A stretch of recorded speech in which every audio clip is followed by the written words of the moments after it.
Hello friends, welcome to PSC and Cooperative Winner. ഒരു 10 question ചലഞ്ചുമായിട്ടാണ് ഞാൻ ഇന്നത്തെ വീഡിയോയിൽ എത്തിയിട്ടുള്ളത്. അതായത് മാക്സിമം ഡെയിലി തന്നെ ഒരു 10 ക്വസ്റ്റ്യൻസ് വീഡിയോ അപ്ലോഡ് ചെയ്യാൻ വേണ്ടിയിട്ട് ശ്രമിക്കുക. അപ്പോൾ കോപ്പറേറ്റീവ് എക്സാമിനും അതുപോലെ തന്നെ PSC എക്സാമിന് പ്രിപ്പയർ ചെയ്യുന്ന പലരും മറ്റു പല ജോലികളും ചെയ്യുന്നവരായിരിക്കാം, ബിസി ലൈഫ് ഫോളോ ചെയ്യുന്നവരായിരിക്കും. അപ്പോൾ ഡെയിലി ഒരു 10 ക്വസ്റ്റ്യൻസ് വെച്ച് നിങ്ങൾ പഠിക്കുകയാണെങ്കിൽ നിങ്ങൾക്ക് 10 ദിവസം കൊണ്ട് 100 ക്വസ്റ്റ്യൻ ഉണ്ടാക്കുക. അതുപോലെ 100 ദിവസം കൊണ്ട് നിങ്ങൾക്ക് 1000 ക്വസ്റ്റ്യൻസ് ഉണ്ടാക്കുക. അപ്പോൾ നമുക്ക് ഒരുപാട് ക്വസ്റ്റ്യൻസ് പഠിക്കാൻ കഴിയും. ഒരു 10 ക്വസ്റ്റ്യന് ടൈം സ്പെൻഡ് ഒരു 10 മിനിറ്റ് സ്പെൻഡ് ചെയ്യാൻ ടൈം ഇല്ലാത്തവരുണ്ടാവില്ല. അപ്പോൾ ഒരു 10 ക്വസ്റ്റ്യൻസ് ഡെയിലി വെച്ച് പഠിക്കുകയാണെങ്കിൽ നമുക്ക് ഒരുപാട് ക്വസ്റ്റ്യൻസ് പഠിക്കാൻ പറ്റും. അപ്പോൾ പേളി അതായത് മുമ്പേ തന്നെ ഈ ഒരു ചലഞ്ചിൽ പങ്കെടുക്കുകയാണെങ്കിൽ എത്രയും പെട്ടെന്ന് ജോലി ലഭിക്കും. ഇപ്പോൾ ജസ്റ്റ് HDC അല്ലെങ്കിൽ BCom കോപ്പറേഷൻ കഴിഞ്ഞവർ അല്ലെങ്കിൽ BCom കോപ്പറേഷൻ പഠിക്കുന്നവർ, അതുപോലെ തന്നെ JDC HDC കോഴ്സ് ചെയ്യുന്നവർ, കംപ്ലീറ്റ് ചെയ്തില്ലെങ്കിൽ പോലും നമ്മൾ മുമ്പേ തന്നെ പ്രിപ്പറേഷൻ തുടങ്ങുകയാണെങ്കിൽ നമുക്ക് കോഴ്സ് കഴിയുമ്പോൾ തന്നെ ഒരു ജോബ് കിട്ടുന്നതാണ്. അപ്പോൾ അതിന് വേണ്ടിയിട്ടുള്ള ഒരു 10 ക്വസ്റ്റ്യൻ ചലഞ്ചുമായിട്ടാണ് ഞാൻ വന്നിട്ടുള്ളത്. പിന്നെ ഡെയിലി ഒരു 10 ക്വസ്റ്റ്യൻ ഞാൻ അപ്ലോഡ് ചെയ്യും. മാക്സിമം ഞാൻ ഡെയിലി അപ്ലോഡ് ചെയ്യാൻ വേണ്ടിയിട്ട് ശ്രമിക്കുക. അപ്പോൾ നിങ്ങളുടെ കോപ്പറേഷൻ ഉണ്ടെങ്കിൽ മാത്രമേ ഞാൻ അപ്ലോഡ് ചെയ്യുള്ളൂ. അപ്പോൾ അതിനെക്കുറിച്ചുള്ള നിങ്ങളുടെ കമൻറ്റ്സ് താഴെ കമൻറ്റ് ബോക്സിൽ രേഖപ്പെടുത്തണം. അതുപോലെ തന്നെ PSCക്ക് പ്രിപ്പയർ ചെയ്യുന്നവർക്കും ഞാനൊരു 10 ക്വസ്റ്റ്യൻ ചലഞ്ച് ഫോളോ ചെയ്യുന്നുണ്ട്. അതായത് 10 GK അല്ലെങ്കിൽ ഇംഗ്ലീഷോ ഏതെങ്കിലും ഒരു 10 ക്വസ്റ്റ്യൻസ് ഞാൻ അപ്ലോഡ് ചെയ്യും. അപ്പോൾ നമ്മുടെ കോപ്പറേറ്റീവ് എക്സാമിന് നമ്മളെ ഒരുപാട് ചീറ്റ് ചെയ്യുന്ന രീതിയിലുള്ള ക്വസ്റ്റ്യൻസ് ഉണ്ട്. അതായത് അപ്പോൾ നമുക്ക് കൺഫ്യൂഷൻ തോന്നും, 2 ഓപ്ഷൻസ് കണ്ടാൽ കൺഫ്യൂഷൻ തോന്നും, അല്ലെങ്കിൽ നമ്മുടെ ഫസ്റ്റ് വ്യൂവിൽ നമുക്ക് ആൻസർ ഇതാന്ന് തോന്നും. പക്ഷേ നമുക്ക് അറിയാമെങ്കിൽ പോലും ആൻസർ നമ്മൾ ഫസ്റ്റ് വ്യൂവിൽ നമ്മൾ നോട്ട് ചെയ്യുക തെറ്റായിട്ടുള്ള ആൻസർ ആയിരിക്കും. അപ്പോൾ അതുപോലുള്ള ട്രിക്കി ആയിട്ടുള്ള ക്വസ്റ്റ്യൻസൊക്കെ നമുക്ക് ഈ ഒരു 10 ക്വസ്റ്റ്യൻ ചലഞ്ചിലൂടെ നമുക്ക് ഡിസ്കസ് ചെയ്യാം. അതുപോലെ തന്നെ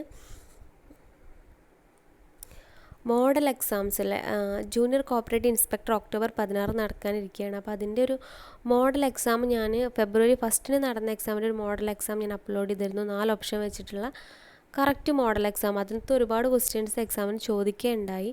അപ്പോൾ ആ ക്വസ്റ്റ്യൻസ് ചെയ്തവരാണെങ്കിലും ഒന്നും കൂടെ ചെയ്ത് നോക്കുക. അപ്പോൾ അതിൻ്റെ ലിങ്ക് ഞാൻ ഡിസ്ക്രിപ്ഷൻ ബോക്സിൽ മെൻഷൻ ചെയ്യാം. കോപ്പറേറ്റീവുമായി ബന്ധപ്പെട്ട ഒരുപാട് ക്വസ്റ്റ്യൻസ് ഉണ്ട്, അത് പ്ലേലിസ്റ്റിൽ കയറി നിങ്ങൾക്ക് കാണാവുന്നതാണ്. അപ്പോൾ 10 ക്വസ്റ്റ്യൻ്റെ ഞാൻ വേറൊരു വീഡിയോ ചെയ്തിരുന്നു. അപ്പോൾ അത് കാണാത്തവരുണ്ടെങ്കിൽ അത് കാണണം. പിന്നെ പ്രീവിയസ് ക്വസ്റ്റ്യൻസ് 100 ക്വസ്റ്റ്യൻ്റെ അപ്ലോഡ് ചെയ്തിട്ടുണ്ട്. ഒരു 100 ക്വസ്റ്റ്യൻ്റെ മോഡൽ എക്സാം ഉണ്ട്. അപ്പോൾ അതിൻ്റെയൊക്കെ ലിങ്ക് ഞാൻ ഡിസ്ക്രിപ്ഷൻ ബോക്സിൽ അതുപോലെ തന്നെ കമൻറ്റ് ബോക്സിൽ പിൻ ചെയ്തിടാം. അപ്പോൾ കാണാത്തവരുണ്ടെങ്കിൽ എന്തായാലും മസ്റ്റായിട്ട് അത് ചെയ്ത് നോക്കണം. ഓക്കെ, അപ്പോൾ ഇനിയും ക്വസ്റ്റ്യൻസൊക്കെ അപ്ലോഡ് ചെയ്യാം. അപ്പോൾ ജൂനിയർ കോപ്പറേറ്റീവ് ഇൻസ്പെക്ടർ, അതുപോലെ തന്നെ അസിസ്റ്റൻ്റ് ഇൻ മിൽമ, അതുപോലെ തന്നെ junior clerk secretary of CSEB, അതുപോലെ തന്നെ Kerala state cooperative agriculture rural development ബാങ്കിലുള്ള അസിസ്റ്റൻ്റ്, അതുപോലെ തന്നെ LD ക്ലർക്ക്, ഡിവിഷണൽ അക്കൗണ്ടൻറ്റ്, ഇതുമായി ബന്ധപ്പെട്ട എല്ലാ കോപ്പറേറ്റീവ് ബേസ്ഡ് എക്സാമിനും ഉപകാരപ്രദമാവുന്നൊരു 10 ക്വസ്റ്റ്യൻ ചലഞ്ചുമായിട്ടാണ് ഞാൻ വന്നിട്ടുള്ളത്. അപ്പോൾ നിങ്ങൾക്ക് ഇനി ഡെയിലി ഈ ഒരു ക്ലാസ് ഫോളോ ചെയ്യുകയാണെങ്കിൽ എന്ത് ചെയ്യാൻ പറ്റും, നിങ്ങൾക്ക് എന്തായാലും ഒരു ജോബ് അച്ചീവ് ചെയ്യാൻ പറ്റും. അപ്പോൾ കോപ്പറേറ്റീവ് സെക്ടറിലും അതുപോലെ തന്നെ PSCൻ്റെ സെക്ടറിലും ഞാൻ 2 രീതിയിൽ ചെയ്യാൻ ഉദ്ദേശിക്കുന്നുണ്ട്. ഫസ്റ്റ് നമ്മൾ കോപ്പറേറ്റീവ് ബേസിലാണ് ചെയ്യുന്നത്. അപ്പോൾ ഇതിൻ്റെ നിങ്ങളുടെ ഒപ്പീനിയൻ എന്താണെന്ന് താഴെ കമൻറ്റ് ചെയ്യണം. ഓക്കെ, അപ്പോൾ നമുക്ക് ഫസ്റ്റ് ക്വസ്റ്റ്യൻ സ്റ്റാർട്ട് ചെയ്യാം. KCC can be used for financing. Kisan credit card can be used for financing. Kisan credit കാർഡിലൂടെ ഏത് രീതിയിലുള്ള ആവശ്യങ്ങൾക്കാണ് ക്രെഡിറ്റൊക്കെ പ്രൊവൈഡ് ചെയ്യുന്നത് എന്നുള്ളതാണ് first question. Okay, production of credit. Production പർപ്പസിന് വേണ്ടിയിട്ടാണ് മെയിനായിട്ട് KCCയിൽ ക്രെഡിറ്റൊക്കെ ഫിനാൻസ് ചെയ്യുന്നത്, ലോൺസൊക്കെ പ്രൊവൈഡ് ചെയ്യുന്നത്. Okay, next question, second question, in which rule the age limit for the appointment of staff in the cooperative societies is specified. അപ്പോൾ cooperative സൊസൈറ്റിയിൽ അപ്പോയിൻ്റ് ചെയ്യുന്ന സ്റ്റാഫിൻ്റെ ഏജ് ലിമിറ്റ് തീരുമാനിക്കുന്നത് section ഏതാണെന്നുള്ളതാണ്. സെക്ഷനല്ല, rule.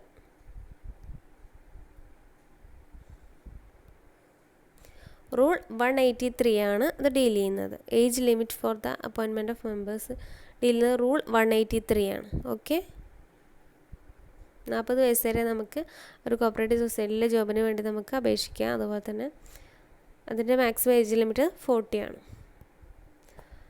Third question, an election dispute shall be filed within dash from the date of election. Election dispute നമുക്ക് election നടന്ന ശേഷം എന്തെങ്കിലുമൊക്കെ dispute ഉണ്ടെങ്കിൽ നമ്മൾ എത്ര ദിവസത്തിനുള്ളിൽ അത് ഫയൽ ചെയ്യണം. ഓക്കെ, 1 മന്തിനുള്ളിൽ നമ്മൾ എന്ത് ചെയ്യണം, അത് ഫയൽ ചെയ്യണം. ഓക്കെ, 1 മന്ത് ടൈം മാത്രമേ ഉണ്ടായിരിക്കുള്ളൂ എലക്ഷൻ ഡിസ്പ്യൂട്ട് ഫയൽ ചെയ്യാൻ. Next question, Rochdale pioneers enters in to wholesale trade in the year.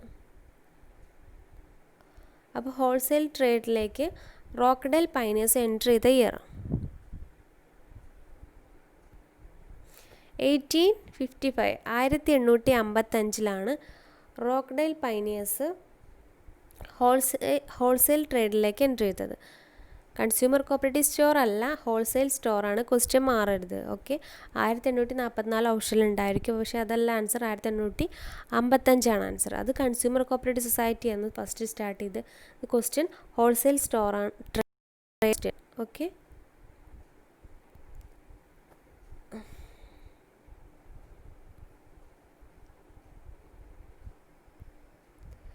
Next fifth question, Cape is registered under dash act. Cooperative academy of professional education register ചെയ്തത് ഏത് act പ്രകാരമാണെന്നുള്ളതാണ് question. Charitable societies act പ്രകാരമാണ് CAPE register ചെയ്തിട്ടുള്ളത്. Charitable societies act. Okay, next question, RBI approved CAMELS as per the recommendation of dash. CAMELS rating അതിൻ്റെ class ഞാൻ upload ചെയ്തിട്ടുണ്ട്. അപ്പോൾ CAMELS rating recommend ചെയ്ത കമ്മിറ്റി ഏതാണെന്നുള്ളതാണ് ക്വസ്റ്റ്യൻ. ഓക്കെ, വളരെ important ആണ്. ക്യാമൽസിൻ്റെ ഫുൾ ഫോം ഒക്കെ വളരെ ഇമ്പോർട്ടൻ്റ് ആണ്. അപ്പോൾ അത് റെക്കമെൻഡ് ചെയ്ത കമ്മിറ്റി ഏതാണെന്നുള്ളതാണ് ക്വസ്റ്റ്യൻ. ക്യാമൽസ് റേറ്റിംഗ് പത്മനാഭൻ കമ്മിറ്റിയാണ് ക്യാമൽസ് റേറ്റിംഗ് റെക്കമെൻഡ് ചെയ്ത committee. Okay, Padmanabhan committee. Next question, the dispute between 2 cooperative societies are decided by. 2 cooperative സൊസൈറ്റികൾ തമ്മിൽ ഡിസ്പ്യൂട്ട് ഉണ്ടായാൽ അത് സെറ്റിൽ ചെയ്യുന്നത് ആരാന്നുള്ളതാണ് 7th ക്വസ്റ്റ്യൻ. ആരായിരിക്കും? രജിസ്ട്രാർ ഓഫ് കോപ്പറേറ്റീവ് സൊസൈറ്റിയാണ് അതിൻ്റെ answer. Okay, next 8th question, pledge section dash of Indian contract act. Pledge define ചെയ്യുന്നത് ഇന്ത്യൻ കോൺട്രാക്റ്റ് ആക്ടിൻ്റെ ഏത് സെക്ഷനാണെന്നുള്ളതാണ്. സെക്ഷൻ 172 172 പ്ലഡ്ജ് ഡിഫൈൻ ചെയ്യുന്നത്. 172. ഓക്കെ, നെക്സ്റ്റ് ആണ് 9th question, in which year ombudsman scheme came into force. In which year ombudsman scheme came into force. Banking ombudsman appoint ചെയ്യുന്നത് RBI ആണ്. കസ്റ്റമേഴ്സിൻ്റെ banking മേഖലയിലുള്ള കസ്റ്റമേഴ്സിൻ്റെ ഒക്കെ problems solve ചെയ്യാൻ വേണ്ടിയിട്ടാണ് banking ഓംബുഡ്സ്മാനെ RBI appoint ചെയ്തിട്ടുള്ളത്. അപ്പോൾ അത് നിലവിൽ വന്ന year and date with date ആണ് ക്വസ്റ്റ്യൻ. അപ്പോൾ June 14th 1995, June 14 1995 banking ombudsman scheme നിലവിൽ വന്നത്. Okay, June 14 1995. 10th question, the financial sector reforms in India began in.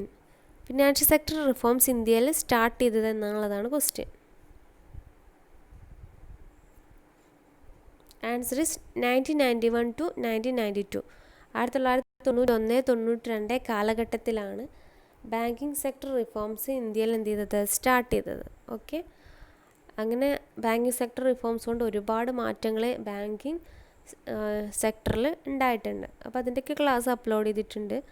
അപ്പോൾ നമ്മുടെ ജൂനിയർ കോപ്പറേറ്റീവ് ഇൻസ്പെക്ടറുമായി ബന്ധപ്പെട്ട പുതിയ സിലബസിലുള്ള ഒരു 50 above പാർട്ട് ഞാൻ അപ്ലോഡ് ചെയ്തിട്ടുണ്ട്.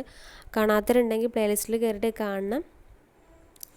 ആ ഫസ്റ്റ് ടൈം അപ്ലോഡ് ചെയ്ത വീഡിയോസിനൊക്കെ സൗണ്ട് കുറവായിരിക്കും. അത് ജസ്റ്റ് സ്റ്റാർട്ടിങ് ആയതുകൊണ്ടുള്ള പ്രോബ്ലംസാണ്. ദെൻ ആരെങ്കിലും ഈ ചാനൽ ആദ്യമായിട്ടാണ് കാണുന്നതെങ്കിൽ സബ്സ്ക്രൈബ് ചെയ്യുക, അതുപോലെ തന്നെ ബെൽ ബട്ടൺ പ്രസ് ചെയ്യുക. ഓക്കെ, എങ്കിൽ മാത്രമേ തുടർന്ന് നിങ്ങൾക്ക് വീഡിയോസൊക്കെ ലഭിക്കുകയുള്ളൂ. അത് മാത്രമല്ല, പ്ലേലിസ്റ്റിൽ കയറിയിട്ട് മാക്സിമം വീഡിയോസ് കാണാൻ ശ്രമിക്കുക. എല്ലാ ചാനലിലെയും എക്സാമിന് മുമ്പ് ഒരുപാട് വീഡിയോസും അതുപോലെ തന്നെ ബുക്സൊക്കെ റെഫർ ചെയ്ത് മാക്സിമം പഠിക്കുക.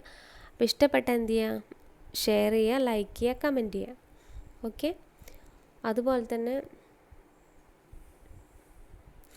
ഈ ഒരു 10 ക്വസ്റ്റ്യൻ ചലഞ്ചിനെ കുറിച്ച് നിങ്ങളുടെ അഭിപ്രായം എന്തായാലും താഴെ രേഖപ്പെടുത്തണം. അപ്പോൾ മാക്സിമം നിങ്ങളുടെ സപ്പോർട്ട് ഉണ്ടെങ്കിൽ മാത്രമേ ഞാനൊരു വീഡിയോ ഈ ഒരു ചലഞ്ചായിട്ട് മുമ്പോട്ട് പോവുള്ളൂ. അപ്പം മാക്സിമം നിങ്ങൾക്ക് ക്വസ്റ്റ്യൻസൊക്കെ കവർ ചെയ്യാൻ പറ്റും. നിങ്ങൾക്ക് ഒരു ദിവസം നോക്കാൻ പറ്റില്ലെങ്കിൽ ഈ ഒരു വീഡിയോ കൊണ്ട് നമുക്കൊരു 10 ക്വസ്റ്റ്യനെങ്കിലും നമ്മുടെ മൈൻഡിലുണ്ടായിരിക്കും. ജസ്റ്റ് എക്സാമിനെങ്കിൽ നമുക്കൊരു ചെറിയ ഓർമ്മയെങ്കിലും ഉണ്ടായിരിക്കും. Okay, thank you.